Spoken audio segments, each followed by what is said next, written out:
Welcome to simple recipes by Suvarna. ఈరోజు చాలా easy recipe చేసుకుందాం. మార్కెట్లో మనకు కార్న్ దొరుకుతుంది కదా, ఇప్పుడు దొరికే కార్న్ చాలా టేస్టీగా ఉంటాయి. ఈ కార్న్తో మనం ఒక బ్రేక్ఫాస్ట్ ఐటెం ప్రిపేర్ చేసుకుందాం. నేను కార్న్ తీసుకున్నాను. కార్న్ కర్నల్స్ తీసుకోవాలి. చాలా ఈజీ అండి, చూపించాను కదా, అలా తీసుకోండి. ఈ కార్న్ని గ్రైండ్ చేసుకోవాలి. మనకి ఎంత ఫైన్ గ్రైండ్గా అయితే అంత ఫైన్గా గ్రైండ్ చేసుకోండి. నా ఛానల్ ఫస్ట్ టైం చూస్తున్నట్లయితే సబ్స్క్రైబ్ చేసుకోండి. ఆల్రెడీ సబ్స్క్రైబ్ చేసుకున్న లైక్ చేయండి, షేర్ చేయండి, ఇంకా కామెంట్ చేయండి. చూస్తున్నారు కదా, మిక్సీ జార్లో వేసాను. దీనిలో 2 ఎండుమిర్చి కూడా వేసుకుంటున్నాను. ఇక్కడ మీరు కావాలంటే పచ్చిమిర్చి కూడా వేసుకోవచ్చు. ఇక్కడ కొంచెం జీలకర్ర కూడా వేసాను. కొంచెం వాటర్ వేసుకుని గ్రైండ్ చేసుకోవాలి. ఇందులోనే కొంచెం అల్లం వెల్లుల్లి పేస్ట్ కూడా యాడ్ చేశాను. మీ దగ్గర అల్లం ఉంటే ఫ్రెష్ అల్లం ఉంటే ఫ్రెష్ అల్లం యాడ్ చేసుకోండి. కార్న్తో చేసిన ఏ రెసిపీ అయినా చాలా టేస్టీగా ఉంటుందండి. మీరు కూడా ఒకసారి ఇలా ట్రై చేయండి, చాలా బాగుంటుంది. ఇప్పుడు ఇది మొత్తం మనం గ్రైండ్ చేసుకోవాలి. ఎంత ఫైన్గా గ్రైండ్ చేసుకోవాలంటే మన దోశ కన్సిస్టెన్సీ లాగా ఉండాలి.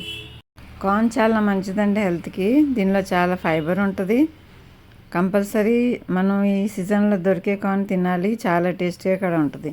చూస్తున్నారు కదా, ఇలా గ్రైండ్ చేసుకోవాలి. దీనిలో మీరు కావాలంటే ఏ వెజిటేబుల్స్ అన్నీ యాడ్ చేసుకోవచ్చు. నేను ఇక్కడ ఆనియన్ ఇంకా క్యారెట్ యాడ్ చేసుకున్నాను.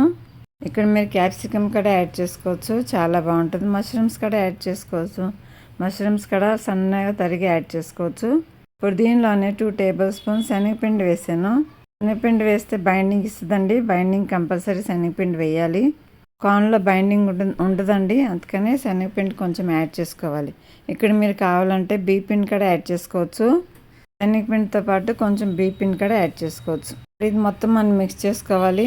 దీనిలో కొంచెం సాల్ట్ యాడ్ చేస్తున్నాను. ఇంకా 2 పించ్ బేకింగ్ సోడా యాడ్ చేశాను. ఎక్కువ వేయొద్దండి బేకింగ్ సోడా. అందులోనే కొంచెం పసుపు కూడా యాడ్ చేసుకున్నాను.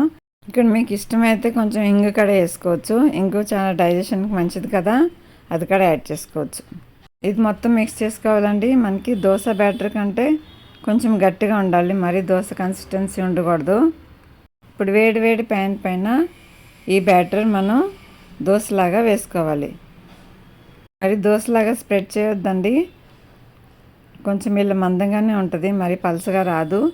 ఇంకా ఇది క్రిస్పీగా కూడా రాదు, మెత్తగానే ఉంటుందండి ఈ దోశలు. చీలా అంటారండి, సైడ్ ఇవి బాగా చేస్తారు. చీలా, బేసన్కా చీలా, కార్న్కా చీలా అంటారు. బేసన్ ఎక్కువ వేయలేదు కానీ కార్న్ చీలా అని పెట్టవచ్చు దీని పేరు. టేస్ట్ అయితే చాలా బాగుంటుందండి కార్న్ టేస్ట్. కార్న్ అంటే ఎవరికి ఇష్టం ఉండదు చెప్పండి, అందరికి ఇష్టమే కదా. ఒకసారి ఇలా దోశ చేసుకోండి. చెప్పాను కదా, ఇది క్రిస్పీగా రాదు, మెత్తగానే ఉంటుంది, కానీ టేస్ట్ అయితే చాలా బాగుంటుంది. ఇక్కడ మీరు కావాలంటే పచ్చిమిర్చి కూడా యాడ్ చేసుకోవచ్చు కారం కోసం.